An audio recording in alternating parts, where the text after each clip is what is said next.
Hello, and welcome to this episode of Human Rights Magazine. My name is Derek McCush. Kurdistan is a region in Western Asia where political, cultural, and environmental concerns overlap to a significant degree. Control of water is of particular importance. In this episode of Human Rights Magazine, Selin Abali explores some aspects of the tensions that continue to arise as Kurdish people face challenges to how rivers are managed and to their overall relationship with the water that is central to their lives. Imagine standing in a place that has been continuously inhabited for over 12,000 years, surrounded by cliffs that have seen the rise and fall of empires and entire civilizations. This place was Hasan Cave, located in southeastern Turkey, part of the region that is also known as northern Kurdistan. It was a symbol of the past, a bridge between the ancient and modern world, built upon the banks of the Tigris River. But in 2020, this town was submerged underwater as a consequence of the Ulusu Dam's construction.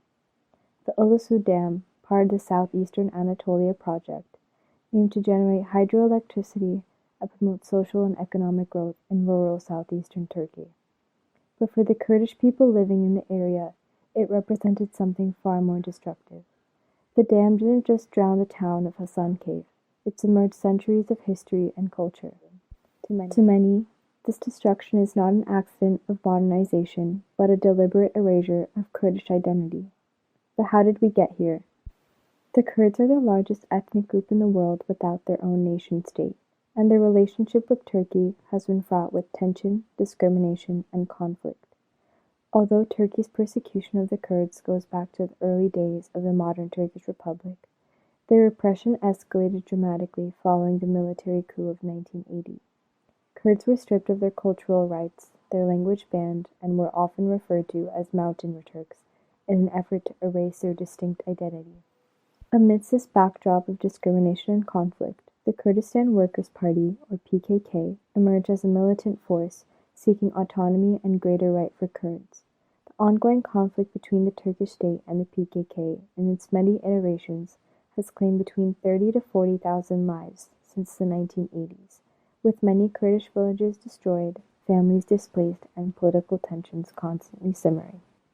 The Southeastern Anatolia project was initiated in 1989, during a particularly violent period of this conflict, leading many to view it as a strategic tool in Turkey's broader war on the Kurdish resistance. By constructing dams, the Turkish state not only controlled a vital resource, water, but also tightened its grip on the region. I spoke with Yus Yongerdin, a professor of rural sociology at Wageningen University. His research focuses on forced migration and displacement in Kurdistan. I asked him about the Southeastern Anatolia project. Yeah, of course, the counterinsurgency has a long history. It goes back, the counterinsurgency in itself, in the context of the war with the PKK, goes back to the 1990s. But the ideas about somehow colonizing land and establishing control is something which starts with the very beginning of the Republic in 1923, and you see in the 1930s, 1940s, 1950s, 1960s, you see coming back plans to somehow what is called bring civilization to the rural areas and to turn peasants and to turn Kurds into Turks. So it's kind of a civilization mission of the Kemalist regime, which is very strongly also related to a spatial reorganization of society. Of course, this is being practiced in cities, but it's also being practiced, the spatial reorganization, it's practiced in rural areas. And that very strongly focuses on the development of central villages, on the establishment of villages of considerable size, which are organized in such a way that the state and its administration can be established and can be developed, but it's also very much organized around or very much focused on the reorganization of a rural economy, an economy which somehow delivers its products to a central state or a central market instead of an economy which is much more fluid and which also is organized across borders, borders which are relatively new. So you see this reorganization of space around the establishment of central villages, but also around the idea of developing a national market. And through these central villages and these national markets, control can be exercised over land, over people. So one of the main arguments for the Southeastern Anatolia project was that it would develop the economy of the Southeast and improve conditions for those living in that region. I wanted to know what are your thoughts on this? So the construction of dams actually as a form of counterinsurgency. And I think we have seen this being implemented also in the 2000s with the construction of several dams along the border of Iraq. So I think also referred to it at the time by some people as a wall of water to prevent infiltration from the guerrilla from northern Iraq into Turkey, or the construction of dams in Hasan Cave, which is not really a dam which is necessary for energy production.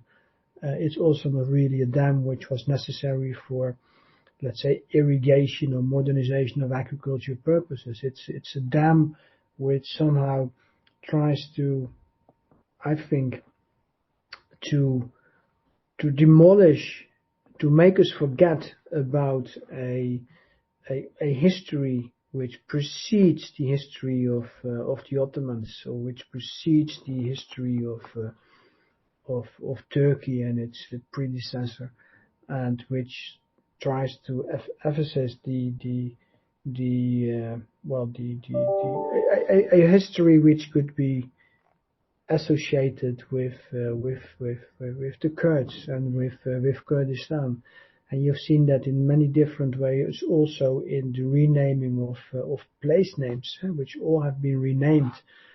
Most of them have been renamed with Turkish names. So the change of Armenian, Kurdish, Assyrian, Arab place names, and replace them with Turkish place names. So it's somehow to try to hide, to make forget a history which is non-Turkish, and that's all part of I think a spatial politics of colonization, and this building of dams also is part of this spatial politics of colonization. In the end, over 78,000 people were displaced from Hasan Cave. Some artifacts were placed in a museum, but at what cost? The tragedy of Hasan Cave is just one example of Turkey's broader efforts to assert control, not just over water, but over people. Using the rhetoric of development, the state justified the displacement of the local Kurdish population by reshaping the landscape. I've done quite a bit of research on the nationalist project in Turkey, and it seems to me that the state is caught in this never-ending cycle of having to legitimize their history. And a lot of that history is interpreted in a way that fits a particular narrative, let's say.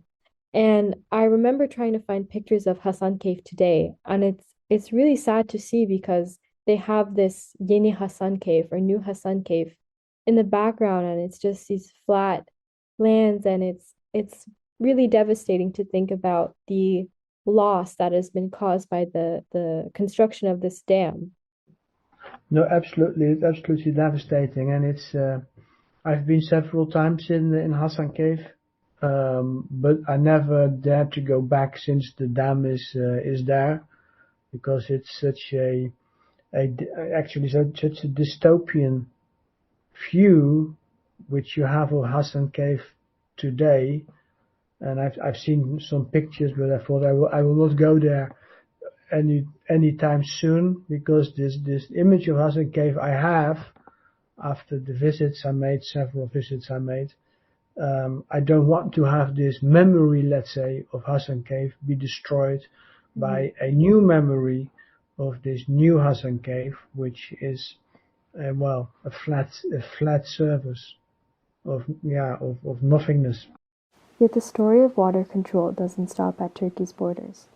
As Turkey continues to dam along the Tigris and Euphrates rivers, the effects ripple downstream into Iraq.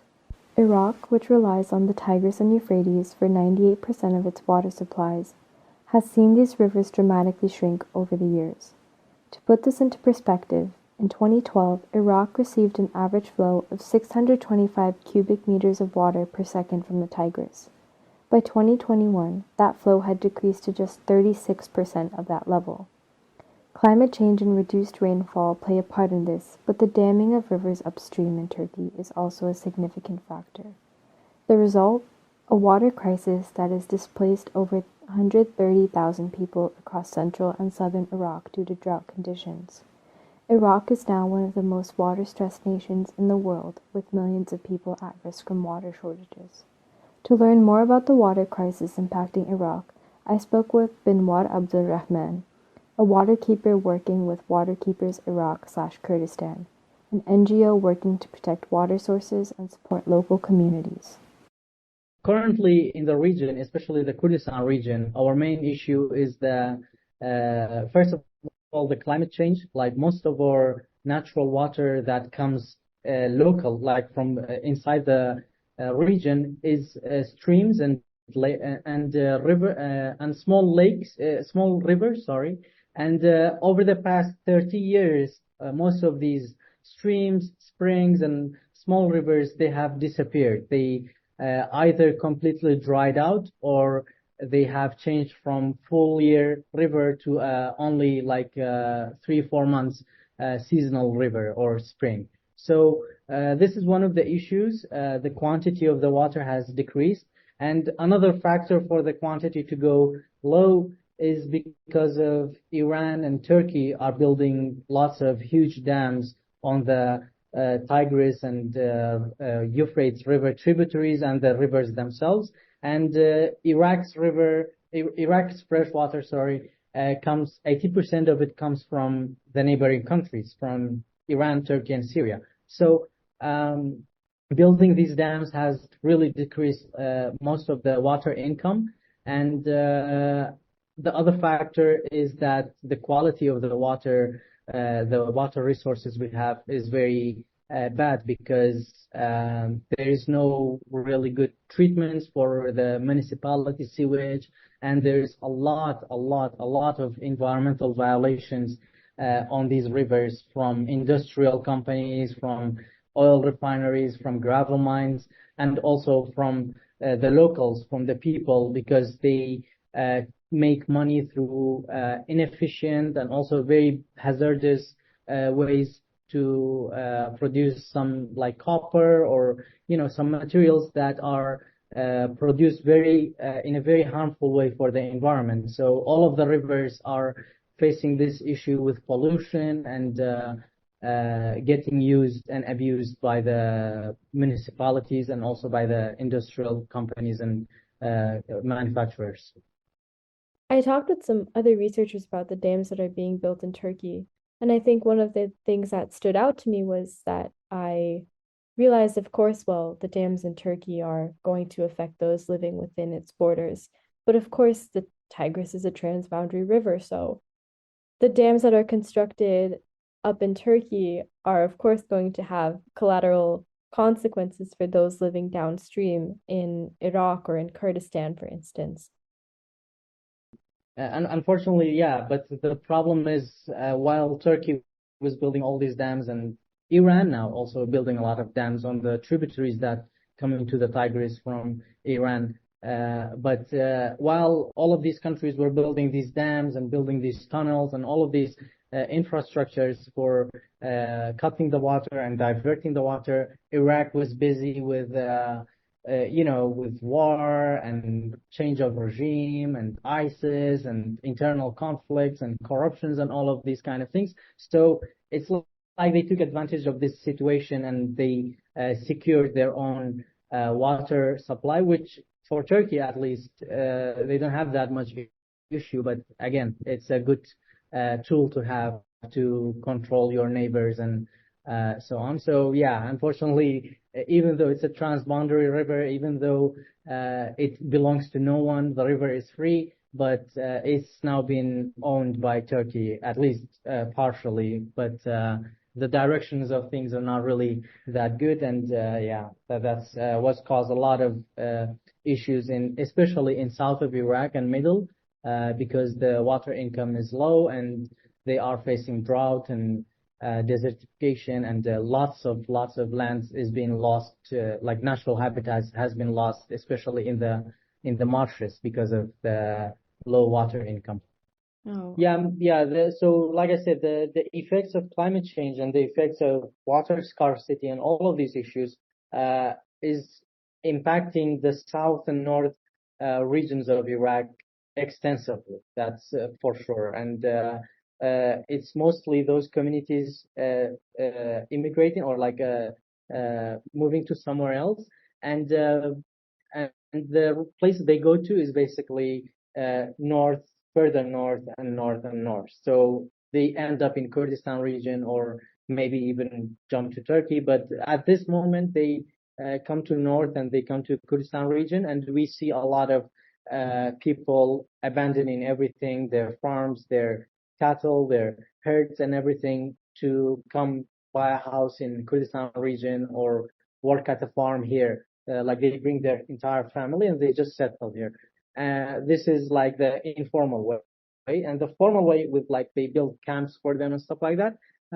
I don't think we are there yet, but they just sent back the refugees for the ISIS war camp to their locations. So it's there's a like a rumor they did that so that the camps are free and now they can bring the IDPs from environmental issues. So yeah, and personally, I was 2 years ago I was in Bamo area where we were doing some camera trapping for wildlife, and there was this case where some Arab families from Diyala region, they don't have anywhere to feed their cattle and their sheep with, so they brought them into lands of Kurdish communities. And the Kurdish communities, they had this issue. They were calling the security forces and telling them, you have to come take these people out. They are ruining our crops and vegetables and stuff like that. So it's slowly starting to happen, the issue. And yeah, the south communities and the middle, they are coming north. They are coming to Kurdistan region, especially. I would imagine that as more people move north, it's also going to start exacerbating the problem even more. Yes, for sure. Like it will. The Kurdistan region is like three cities. It's not that big, and you have like 15 other provinces in Iraq. And the population of Kurdish communities is like maybe 15% of all of Iraq, which is like 5-6 million. But Iraq's population is 40 million. So there will be like a overuse of resources, and there will be issues, conflicts, of course, which is just over the horizon actually. But hopefully, like it will not get there. But yeah.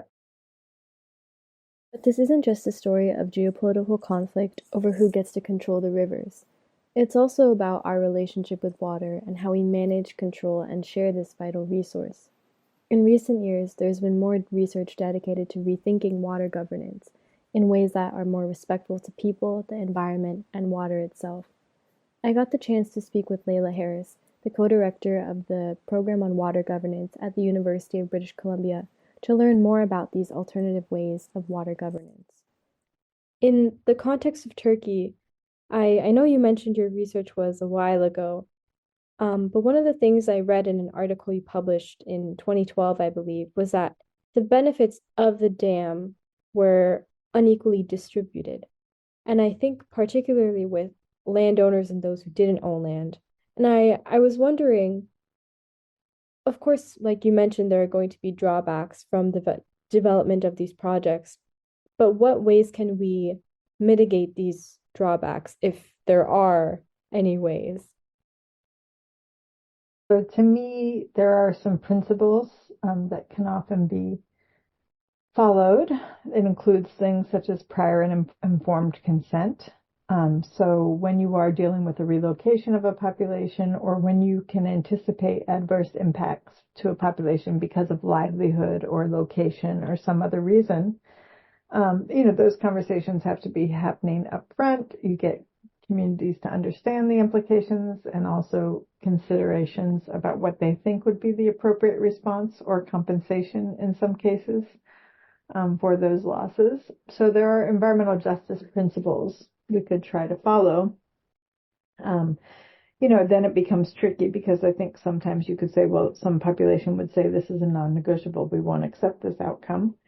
And, then it is a question of when societally or governmentally we take that to heart and say, okay, we're not going to sacrifice the salmon to have hydroelectricity, or we're not going to give up on these spiritual lands. The situation on the Tigris is a clear example because you had a flooding of very important archaeological sites. And there, I think that is a question of when is that something that is appropriate, in what context, what does that look like? And that has to be figured out in a way where I think you have serious engagement with what the real challenges and issues are, instead of brushing them under the rug, as it were. So, there are always trade-offs and always losses. If you're pursuing dam building, you could say as well, solar, wind, nuclear, other options, all of which have different trade-offs. So I think societally we just have to be dealing with those in a more justice-oriented framework, where we understand if we're asking communities to deal with the losses, that we take that seriously and also compensate to the extent one can compensate for some of those losses. And that's still not going to be enough in some cases, of course. But to me, it would be an improvement and a step in the right direction, just rather than assuming that these are all just goods, which is often still the discourse around dams. And I think we're way beyond that point in time that we should be pretending that the dams only deliver benefits. And my last question, which is also a very broad one, I just wanted to ask, how do you see the field of water governance developing in the future? There's a lot of interesting work in water governance. Some has looked at institutions. How do we make institutions that are more participatory, equitable, and sustainable? Some work in water governance is looking at how do we, for instance, manage transboundary waters more appropriately, because we don't often have clear mechanisms for that. Some work has looked at gender. So, I think there's lots of advances depending on the question and the field that you're interested in. The work that I follow very closely has really made some interesting contributions around equity, around justice, how we can better understand how we engage with water is a complex outcome, not just of formal rules or the human right to water or things that we think are important, but often is very much an outcome of culture. If we view water as something that's dynamic and that supports other life besides human life, if we really value the role that water plays in supporting non-human life more than human life, I think that really fundamentally shifts how we engage with water. So going back to the examples of dam building that we've been speaking to, not only valuing the fisher people's needs around the river, which might cause you to take a pause if you're considering dam building or other infrastructure, but also giving more due consideration to the fish themselves, the protection and the ability to have free-flowing rivers. What does that mean? So There's some really interesting recent shifts which do take a formal governance, regulatory / legal approach, which are around giving rivers personhood so that the river itself has rights. Those are recent shifts that I think are really interesting, and people are trying to understand and trying to think about how this would apply in diverse contexts. So there's lots of interesting questions that we're asking and answering. I think we've learned a lot from looking at what's happening in Latin America, what's happening in Australia, New Zealand, what's happening in Canada, what's happening in Turkey, and just kind of seeing how many similarities there are, but also key differences. To me, that becomes really interesting for general ideas about water governance in terms of how we can learn from each other and also take seriously the many lessons that we do have about the losses and damage that has occurred when we pollute rivers, when we canalize rivers, and when we dam and divert them. This has been, I'll just sum up by saying, we've done this experiment now over the past 60 or 70 years where we fundamentally transformed most of our rivers. And it's time for reflection, honestly, in general about, okay, we've done this. Wasn't always the best choice. What can we learn from it, and how should we proceed from here? I think the worst possible scenario would be to just say, well, this is what we do, and not take some time for pause and reflection to say what has occurred, what, ecological damage, loss of species, other things has occurred, and, maybe radically rethink how we want to deal with rivers and damming and other questions in the future. Wow. With this in mind, I wanted to give a glimpse into the work that Benmore and Waterkeepers Iraq/Kurdistan does. Hearing his first-hand account working on the project titled Reconnecting with Our Lifeblood was one of the most enriching parts of my interview with him. I hope that it will have the same impact on listeners as it did with me. You mentioned how you were very excited to do it, and it was like an opportunity to go throughout Iraq. Do you have any moments or stories from that really stood out to you? We went to Nasiriyah in the south of Iraq. We went to Chibaish, which is a town in the province, in the Nasiriyah province, and there they have the marshland. So part of the Iraqi marshland is in Chibaish, and for me, one of the amazing experience I had in my life ever was visiting the marshes and seeing these indigenous people still living there, even though all of these wars happened and all of these conflicts, all of these environmental issues, they are still there, and they are still trying to live and adapt and continue their life, which was crazy for me because as a Kurd, we also have that issue. We always been in fight and conflict, and we thought I always thought Kurds are this amazing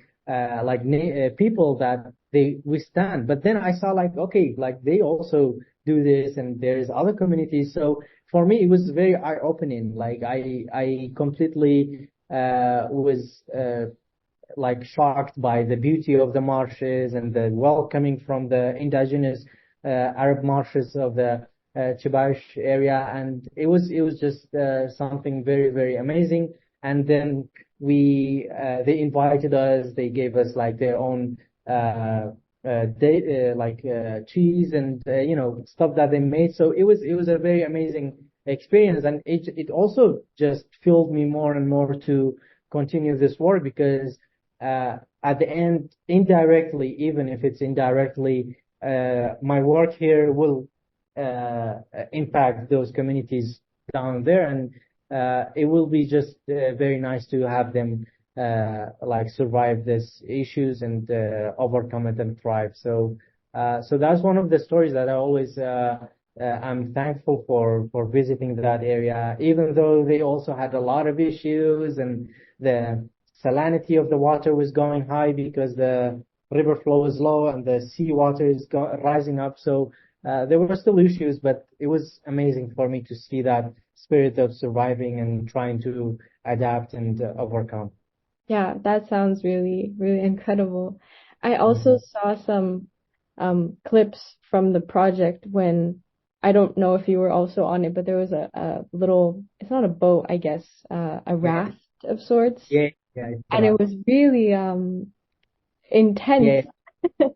yeah, yeah. Like, I actually like our work is quite depressing at times, and you see all of these issues, but like sometimes we joke, we say like we should also hire a psychotherapist for us, for the staff. But actually, the best psychotherapist we get is the nature, because through the work, or even besides the work, we have these equipment. We go to the lakes, to the mountains, to hike, to kayak, to do rafting, and all kind of these outdoor activities, which is just amazing, and it just keeps us going to also protect it, and to preserve that beauty, and it helps us a lot also mentally, like to keep us positive, and to know what we are fighting for. It's not just the people who are suffering, it's not just our community, but also it's the nature, and also the wildlife in the nature. So yeah. The use of water and dams as a political tool has had very tangible impacts on communities across borders. For instance, the construction of the Ulusu Dam in Turkey did not just lead to the forcible displacement of Hasan Cape's population. It, along with similar projects developed by Turkey, Iraq, and Syria, have had negative impacts on communities downstream. And I think perhaps one of the most important takeaways from my discussions beyond the politics of rivers is understanding the relationship we have with water as people. As humans, we have a tendency to separate ourselves from the environment, to see ourselves beyond it. But I think it's incredibly important to recenter the idea that water is not just a resource that sustains us, but we as humans ought to also take care and protect the water. As Benoit mentioned, it's not just your community, it's also nature that we're fighting to protect. So as we face the devastation of climate change, we need cooperative, fair, and just solutions that take into the account the rights of communities, the environment, and the rivers themselves. Thank you for listening to this episode of Human Rights Magazine. The podcast is brought to you by the Upstream Journal. I invite you to consider supporting the program and the magazine with a contribution through PayPal as you explore other episodes.